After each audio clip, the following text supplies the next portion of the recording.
ఈ కాంతి గొట్టాలు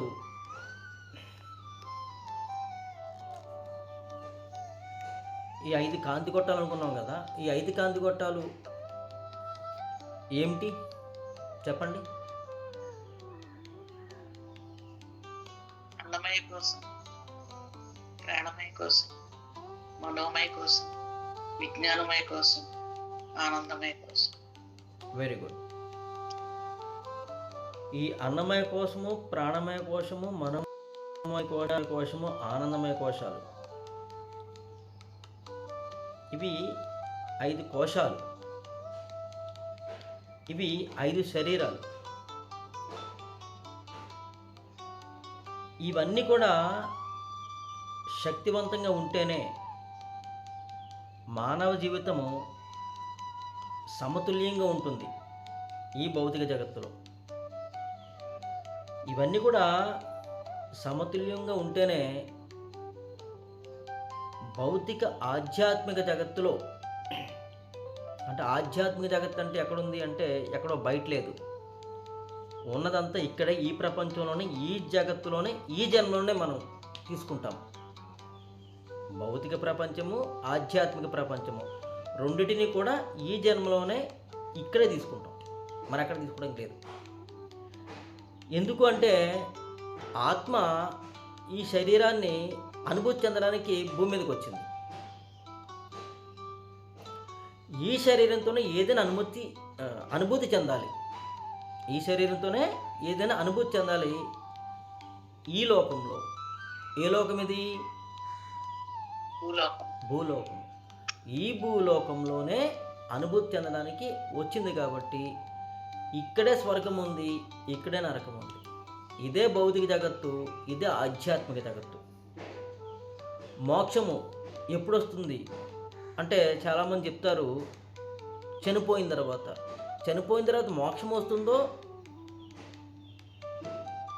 ఏమొస్తుందో నాకేం తెలుసు, ఎందుకంటే అనుభూతి చెందడానికి నేను ఉండనుగా, అనుభూతి చెందడానికి అసలు నాకు తెలియదుగా. ఎందుకంటే నేను ఎవరిని? ఆత్మస్వరూపాన్ని, కాంతి స్వరూపాన్ని, జ్యోతిస్వరూపాన్ని, తేజస్వరూపాన్ని.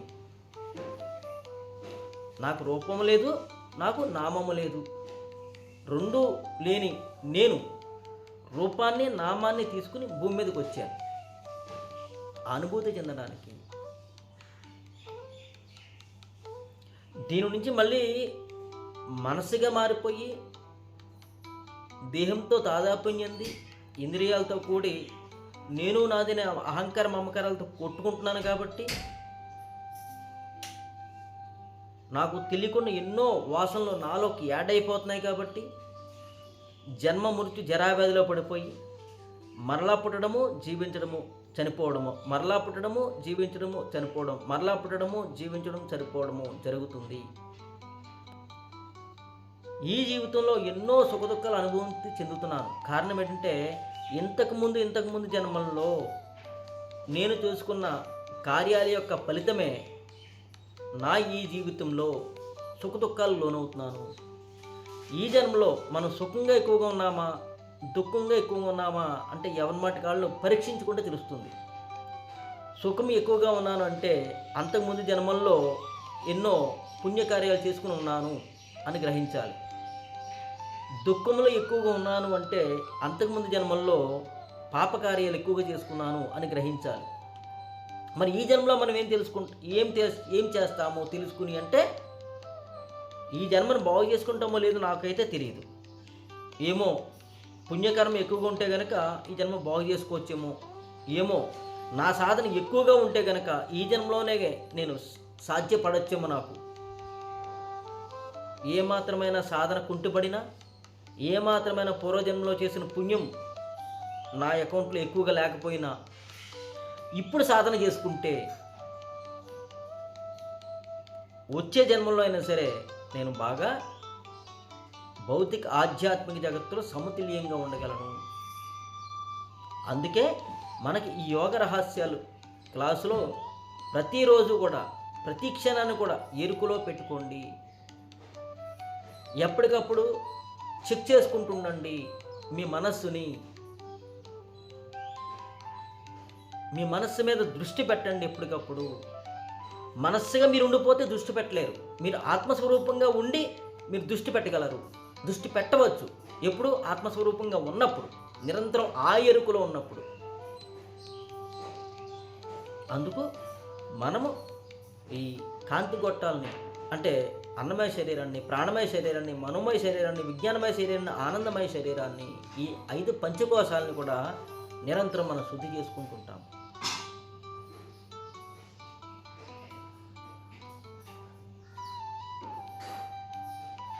చేసుకోవాలి కూడా. లేకపోతే ఏమవుద్ది? ఇలాగే ఎన్నో జన్మలు ఎత్తుతూ ఉంటాము.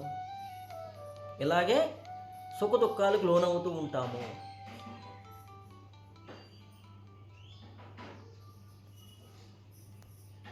నిరంతరం మనం అహంకార మమకారాలతో వెళ్ళిపోకుండా, రాగద్వేషాలతో వెళ్ళిపోకుండా, కేవలము డబ్బు మీద వ్యామోహంతో, వస్తువుల మీద ప్రేమతో, వ్యవహారాల మీద ప్రీతితో వెళ్ళిపోకుండా ఎప్పటికప్పుడు మీరు ఎప్పుడైనా పిక్ చూసే లేదో నాకు తెలియదు. ఒక శిల్పం బొమ్మ ఉంటుంది, తనను తాను చెక్కుకున్నట్టు ఉంటుంది. ఎప్పుడు చూసారా మీరు?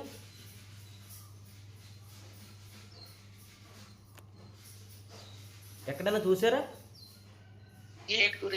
ఒక బొమ్మ ఉంటుంది, ఆ బొమ్మ తనను తాను చెక్కుకున్నట్టు ఉంటుంది.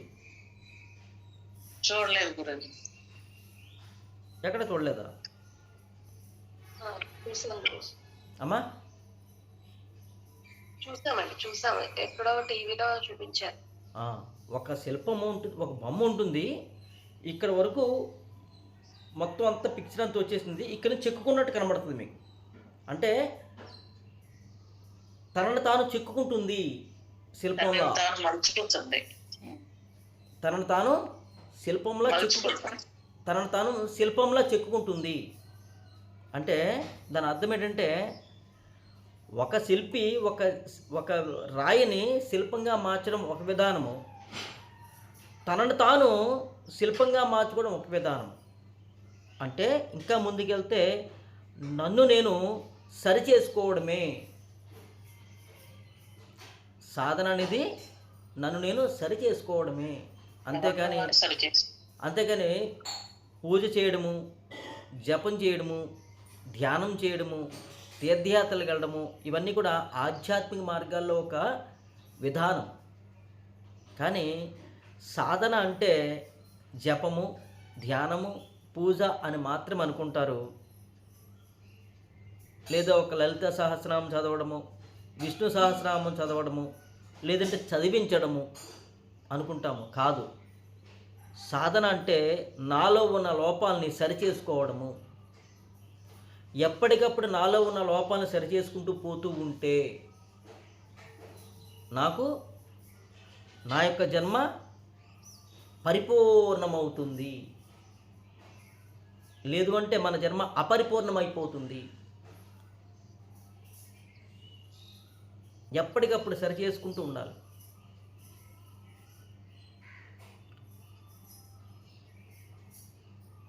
పూజలు, జపాలు, వ్రతాలు, ధ్యానాలు లేవని చెప్పట్లేదు.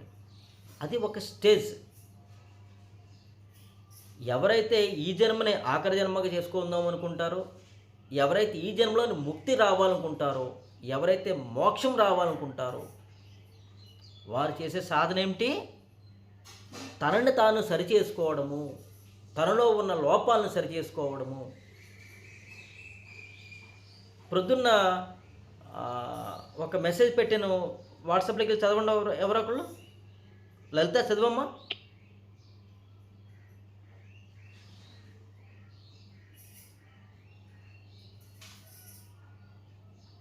లలిత,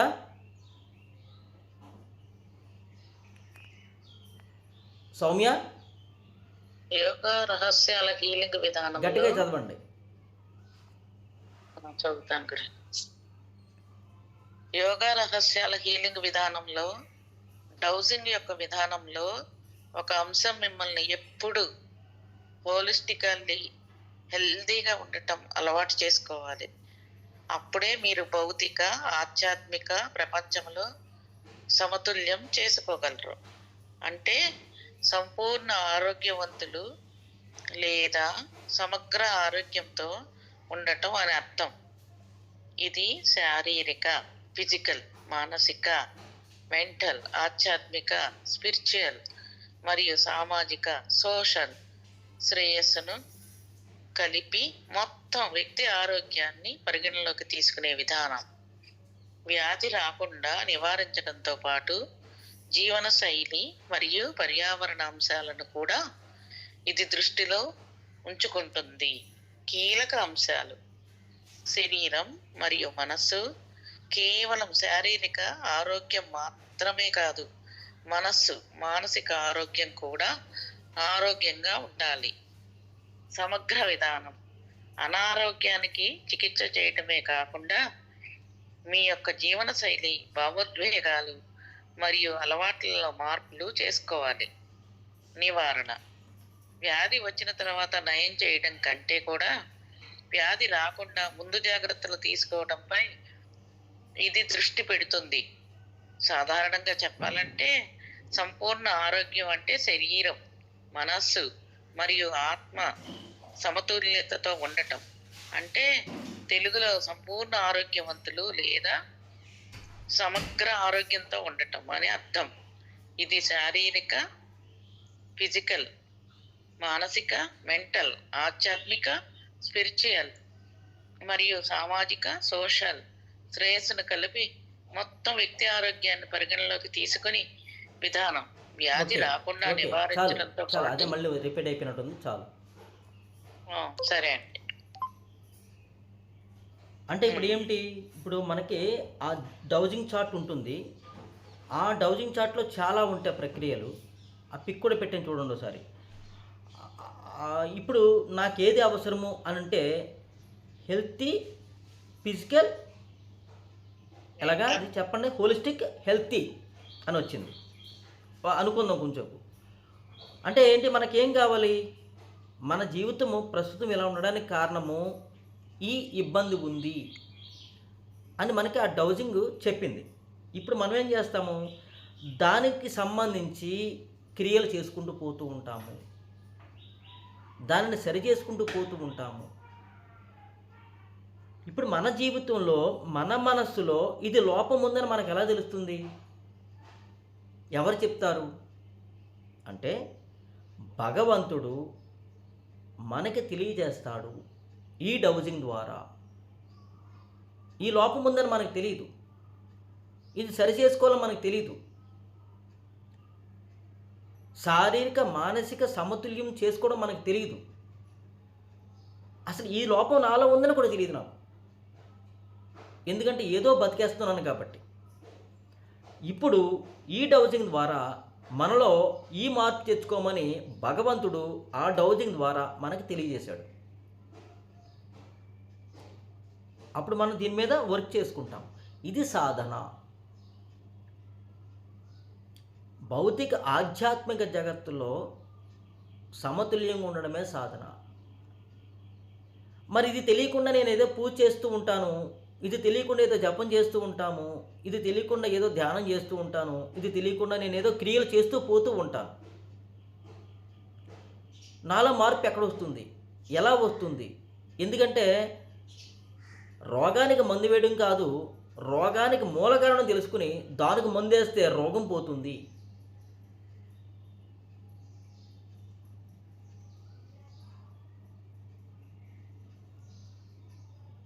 ఇప్పుడు హీలింగ్ చేసుకున్నాము, అన్నమయ కోసము, ప్రాణమయ కోసం, మనోమయ కోసం, విజ్ఞానమయ కోసం, ఆనందమయ కోసం క్లీన్ చేసుకున్నాము, శక్తిని ప్రసాదం చేసుకున్నాము.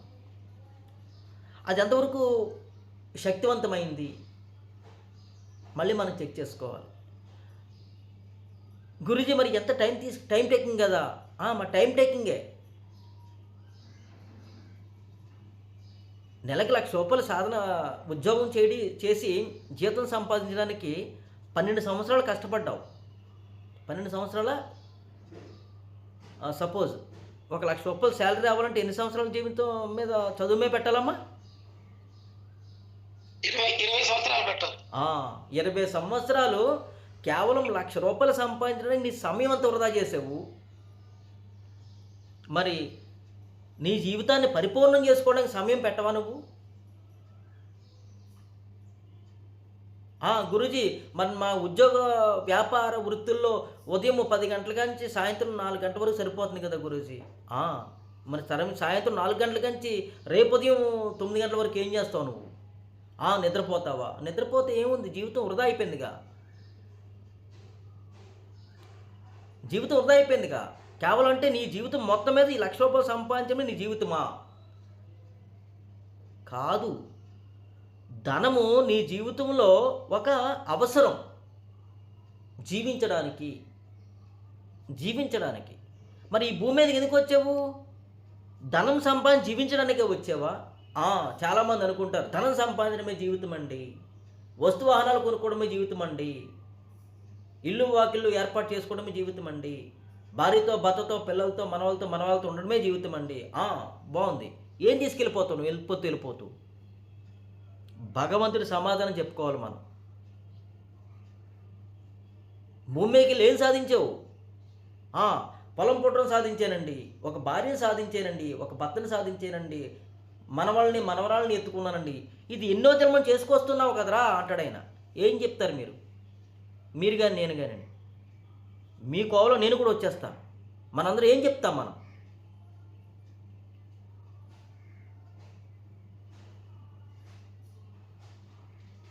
అయితే ఏదో జన్మ అయిపోయింది, నీకు మరలా ఇంకొక జన్మిస్తున్నాను పో అని చెప్పి మళ్ళీ మనం తోసేస్తారు భూమి మీదకి. ఆ జన్మలో అన్నా సరే ఆనందంగా జీవిస్తామా అంటే జీవించము. ఎందుకంటే ఈ జన్మలో ఈ వాసనలు అంటానేగా, ఈ వాసనలే నాతో పాటు వస్తాయి వచ్చే జన్మకు కూడా. మళ్ళీ ఆ జన్మలో కూడా యథారాజ తదాప్రభ అంటే మళ్ళీ ఆ జన్మ కూడా అలాగే నడుస్తుంది. ఎందుకు? ఈ విధానం ఒకటి ఉందని, ఈ విధంగా పరివర్తన చెందాలని మనకి చెప్పిన గురువులు ఎవరూ లేరు ఇప్పటిదాకా. కాబట్టి మనకు పరివర్తన చెందడం ఎలాగో తెలియలేదు. అందుకే ఎప్పటికప్పుడు జన్మమూర్తి జరావేదిలో పడిపోయాం. ఈ జన్మలో మనకు తెలిసింది కాబట్టి మార్పు చేసుకోవడం అవసరం అంటారా, అవసరం లేదంటారా?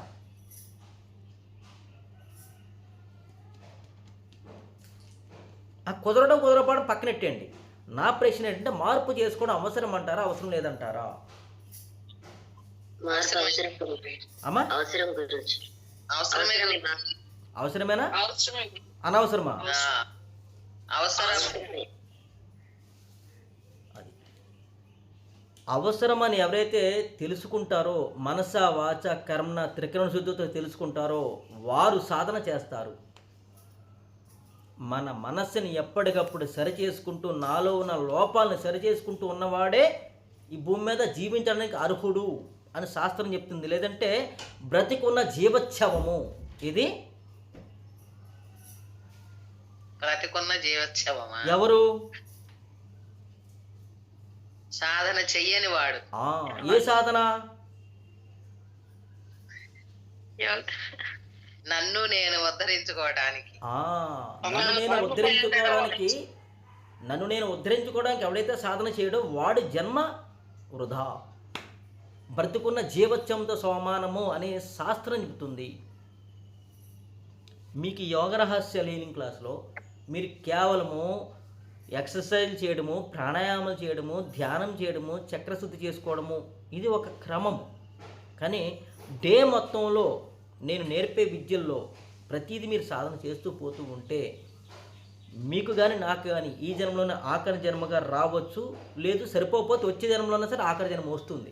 లేదంటే కొన్ని జన్మల తర్వాత రావచ్చు. ఎందుకంటే మన యొక్క పూర్వ వాసనలు ఉన్నాయిగా, ఆ వాసనని పోవాలి. భగవంతుడి దయ వల్ల మనం చేసుకున్న పూర్వజన్మ సుకృతం వల్ల మనకి యోగ రహస్య లీలింగ్ క్లాసులో ఎన్నో అద్భుతమైన విద్యలు నేర్చుకుంటున్నాం. దాని ద్వారా సరి చేసుకుందాం.